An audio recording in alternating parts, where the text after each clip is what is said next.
SRF Audio.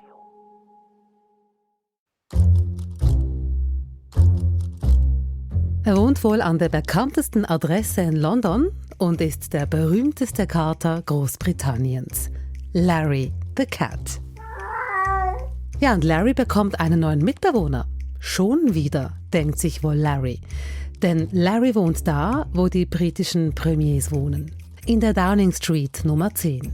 Und jetzt zieht der nächste Mitbewohner ein. Der neue Premier Andy Burnham übernimmt heute sein Amt. Und weil Großbritannien einen rechten Verschleiß an Premiers hat, erlebt Larry in 10 Jahren nun schon Premier Nummer 7. Was muss Larry über seinen neuen Mitbewohner und die Welt über den neuen britischen Premier wissen? Ihr hört's jetzt bei News Plus. Ich bin Rina Telli. Salut zusammen. Larry ist nicht irgendein Kater. Larry hat's weit gebracht. Vom verwilderten Kater aus dem Tierheim an Londons Top-Adresse, Beamtenstatus inklusive. Larry ist nicht der erste Kater an der Downing Street Nummer 10. Er ist aber der erste mit dem offiziellen Titel Chef Mäusefänger. Chief Mouser to the Cabinet Office. Das habe nicht ich erfunden, ich schwöre. Es steht auf der offiziellen Webseite der britischen Behörden. Ihr könnt nachschauen, ich habe es euch verlinkt. Larry hätte viel zu erzählen über Großbritanniens Politik und Premiers. Seit 15 Jahren sieht er sie kommen und gehen, in einer Kadenz, wie man sie vorher nur von Italien kannte. Also bis 2016 war es ja noch einigermaßen okay. Da war ja 2010 bis 2016 war ja David Cameron, der konservative Premier, im Amt. Was danach schlichtweg passiert ist, die konservative Partei, die das Land ja bis vor 2 Jahren regiert hat, hat sich über den Brexit heillos zerstritten. Das ist Journalist Sascha Zastiral. Ich habe ihn heute in London erreicht. Als Larry 2011 einzog, war es noch nicht so ein Kommen und Gehen. Das habe mit dem Brexit begonnen. Dass Großbritannien die EU verlassen hat, das ist schon 10 Jahre her.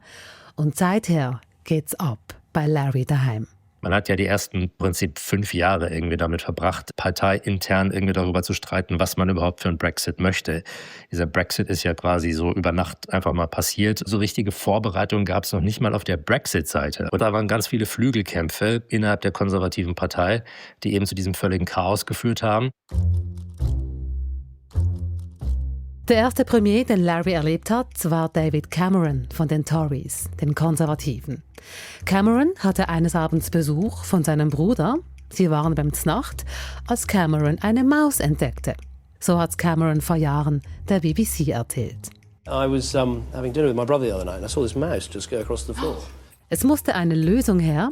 Und dann sei Larry aufgrund seiner Fähigkeiten als Mäusefänger aufgenommen worden, heißt auf der offiziellen Seite der britischen Behörden. Auf Empfehlung des Tierheims, in dem Larry gelebt hat, bevor er seinen gewichtigen Posten übernommen hat. 4 mice a day. I mean, this could be competition.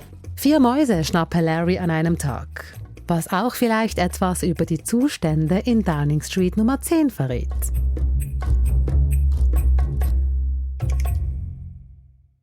Als dann Großbritannien mit dem Brexit die EU verlässt, zieht auch Cameron aus der Downing Street aus.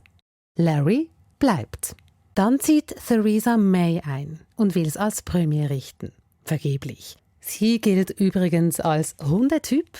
Über Larry und Theresa May gibt es darum auch nichts Nennenswertes zu berichten. Auf Theresa May folgt Boris Johnson. Der längste Premier in dieser Zeit war eben Boris Johnson von 2019 bis 2022. Aber da war es dann einfach so, dass dann doch etwas aufgeblasenes Ego und seine Eigeninteressen und so etliche kleine Patzer, die er da sich zu Schulden kommen lassen hat, dazu geführt haben, dass der Politikbetrieb wieder chaotisch ist. Was ihn am Ende dazu gezwungen hat, dass er einfach nach einer Reihe wirklich zunehmend schlimmerer Skandale zurücktreten musste. Johnson strauchelt über Corona bzw. seine Party-Eskapaden während des Lockdowns. Und das hat Larry als Bewohner der Downing Street wohl direkt mitbekommen. Dann kommt Liz Truss und geht gleich wieder. Liz Truss ist kurz mal 2022 an die Macht gekommen, was wohl auch mit internen Streitigkeiten zu tun hat. Man sagt, und da könnte ja wirklich was dran sein, dass Boris Johnsons Unterstützer sich auf Liz Truss Seite geschlagen haben, um bloß sicherzustellen, dass es nach Boris Johnson Chaos gibt. Und das haben sie ja dann auch bekommen. Und Liz Truss war ja, glaube ich, nur irgendwie 49 Tage oder so im Amt. 49 Tage im Amt. So schnell wie Liz Truss war niemand da und wieder weg. Ja, und dann geht Schlag auf Schlag weiter. Großbritannien kriegt alle 2 Jahre einen neuen Premier. Mit Rishi Sunak den ersten Premier mit Wurzeln in der ehemaligen Kolonie Indien. Die Sunaks bringen übrigens einen Labrador mit, Nova. Und nun ja, Nova und Larry. Nova has mixed emotions because she sometimes doesn't get on with Larry the cat, and they've had some heated exchanges and Larry's come out on top. Das war eben wie Hund und Katz, sagte Rishi Sunaks Frau damals gegenüber Sky News. Und nun zieht eben Keir Starmer aus. Vor gut einem Monat trat er an ein kleines Rednerpult vor der Downing Street Nummer 10 und verkündete seinen Rücktritt. Every decision I've taken has been about putting the country I love first. That is why I will resign as leader of the Labour Party. In derselben Rede sagte er mit gebrochener Stimme, dass er nun der beste Ehemann und Vater sein werde. I shall spend more time on the most important job, being the best husband I can to my fantastic wife and being the best dad I can. Thank you very much. Anfang Juli hält Starmer seine letzte Rede im Parlament und geht. Goodbye. Ja, und Larry sieht nun den 7. Premier kommen, Andy Burnham. I am ready.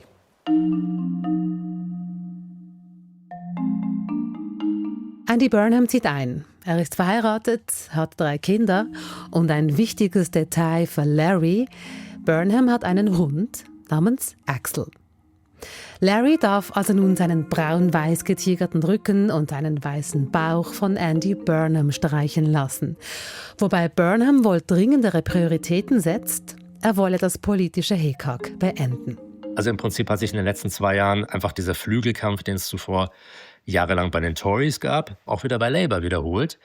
Das ist insofern interessant, dass Andy Burnham, als er am Freitag das Amt des Parteichefs, des Labour-Parteichefs angenommen hat, hat er erklärt, also eines seiner vorrangigen Ziele sei es, dass er diesen ständigen Streit innerhalb der Partei beenden möchte und dass er sich Einheit wünschen würde. Wie es damit läuft, werden wir wahrscheinlich schon in wenigen Tagen sehen, wenn er seine verschiedenen politischen Projekte alle nach und nach vorstellen wird. Aber das ist wohl mehr Wunschdenken, denn ja, man hat ja gesehen, wozu das in den letzten Jahren geführt hat. Jetzt zieht Andy Burnham in die Downing Street 10 ein. Nach dem, was ich so gelesen habe, ist er ein Linker. Was würden Sie sagen, wofür steht er politisch?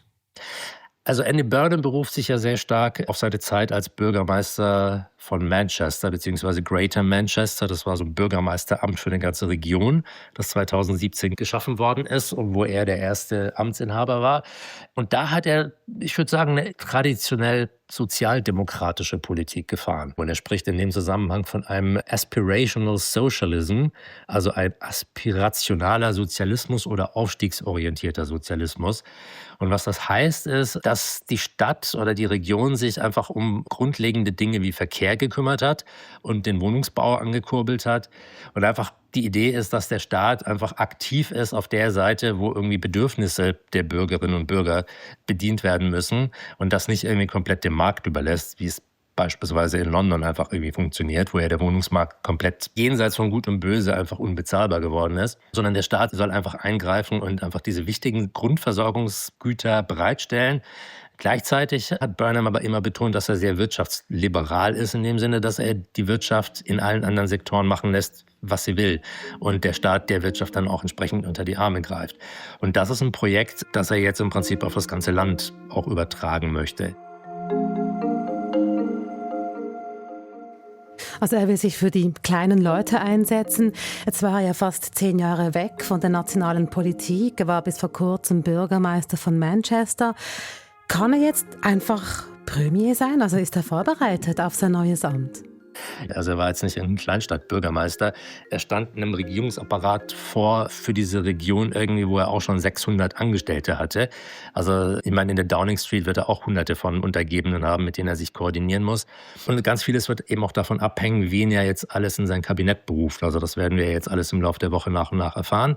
Da wird er auch auf Leute zurückgreifen, die schon jahrelange Erfahrung haben und vielleicht auch schon irgendwie im Amt waren. Also da gibt er sich zuversichtlich, aber es wird sich natürlich in der Praxis zeigen müssen, weil die unterschiedlichen Interessen, die er dann jonglieren muss und die verschiedenen Streitigkeiten und Konflikte, die sich ergeben werden, sind natürlich auf einer Landesebene nochmal eine ganz andere Nummer als in der Region so.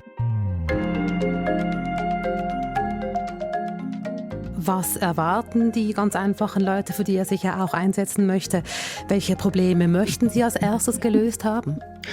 In allen Umfragen sagen die Leute eigentlich einheitlich, das Hauptproblem ist Lebenshaltungskosten. Und die sind in Großbritannien einfach verheerend hoch. Was natürlich in erster Linie mit dem Brexit zusammenhängt. Großbritannien importiert ungefähr die Hälfte seiner Lebensmittel, den Großteil davon aus der EU. Also das kann man sich ja ausrechnen, irgendwie, dass das dazu führt, dass ja so die Kosten im Supermarkt einfach in Großbritannien einfach höher sind als irgendwo anders in Europa. Andy Burnham möchte diesen Umstand Rechnung tragen, indem er gesagt hat, er möchte schon binnen kürzester Zeit, bereits diese Woche, möchte er eine Reihe von Ankündigungen machen, mit denen die Lebenshaltungskosten gesenkt werden sollen. Der neue Premier Burnham will also rasch vorwärts machen und Resultate präsentieren, die die Leute spüren. Im Portemonnaie. Er möchte erstmal dafür sorgen, dass die Leute in ihrem alltäglichen Leben einfach weniger Ausgaben haben und einfach am Ende des Tages einfach mehr Geld im Geldbeutel. So. Das ist die Nummer 1 Priorität und das soll tatsächlich schon diese Woche kommen.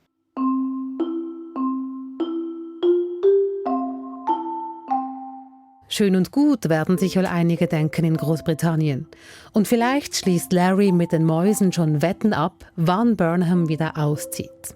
Schließlich wohnt der Carter mittlerweile länger in der Downing Street als jede und jeder Premier seit Ende des 19. Jahrhunderts.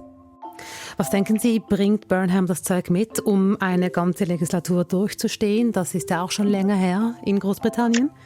Ja, also er spricht ja tatsächlich schon von dem 10-Jahres-Plan, den er heute vorstellen möchte. Wobei er einerseits betont, irgendwie, dass dieser 10-Jahres-Plan auf dieses Land sich bezieht und nicht darauf, dass er glaubt, jetzt 10 Jahre im Amt zu bleiben. Gleichzeitig hört man aber schon, dass er schon ganz gerne diese 10 Jahre auch bleiben würde. Also es ist nicht nur eine Legislaturperiode, er spricht schon irgendwie von 2, also 10 Jahren. Und ja, man muss halt schauen. Also wenn er es tatsächlich schafft, so die Flügelkämpfe bei Labour zu beenden, was natürlich eine Grundlage wäre, dann wäre das schon mal nicht schlecht. Und wenn er es schafft, den Leuten eine Geschichte zu geben, ein Narrativ auf den Weg zu geben. Andy Burnham braucht das, was Larry Locker zu bieten hat und Keir Starmer komplett gefehlt habe.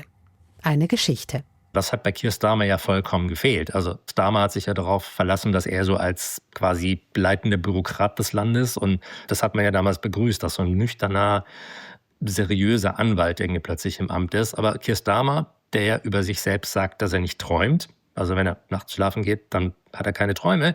Keir Starmer hatte auch kein Narrativ, hat auch keine Geschichte, keine Vision.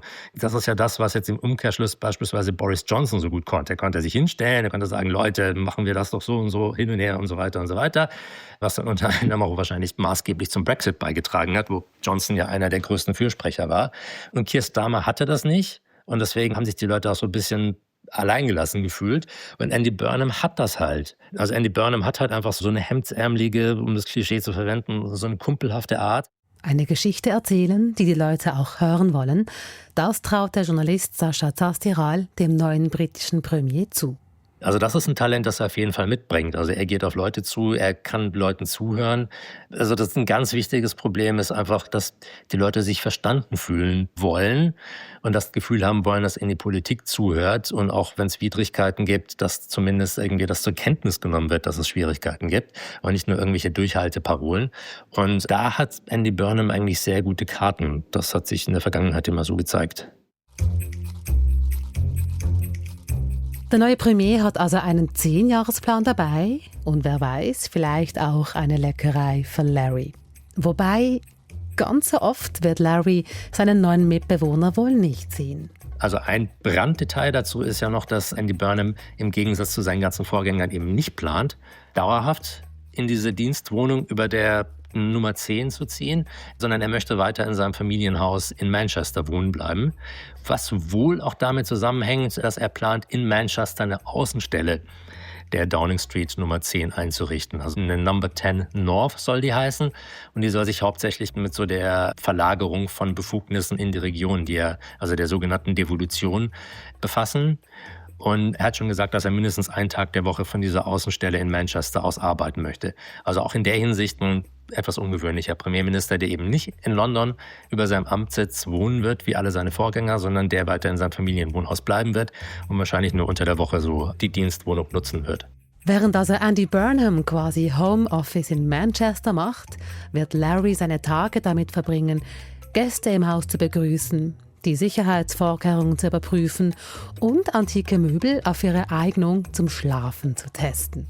Das steht mit humorvollem Unterton auch auf der offiziellen Webseite. Und zu seinen täglichen Aufgaben gehöre es auch, über eine Lösung für die Mäuse im Haus nachzudenken.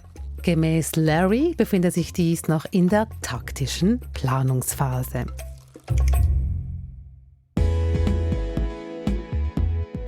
Das war's für heute mit News Plus. News Plus gibt's auch morgen wieder. Falls ihr ein Thema habt, dem wir morgen nachgehen sollen, dann schreibt uns eine Mail an newsplus@srf.ch oder macht uns eine Sprachnachricht. Die Nummer gibt's im Beschrieb zu dieser Folge. Heute waren für euch Peter Hanselmann, Lea Sager und Rina Telli am Werk. Salut zusammen und bis morgen.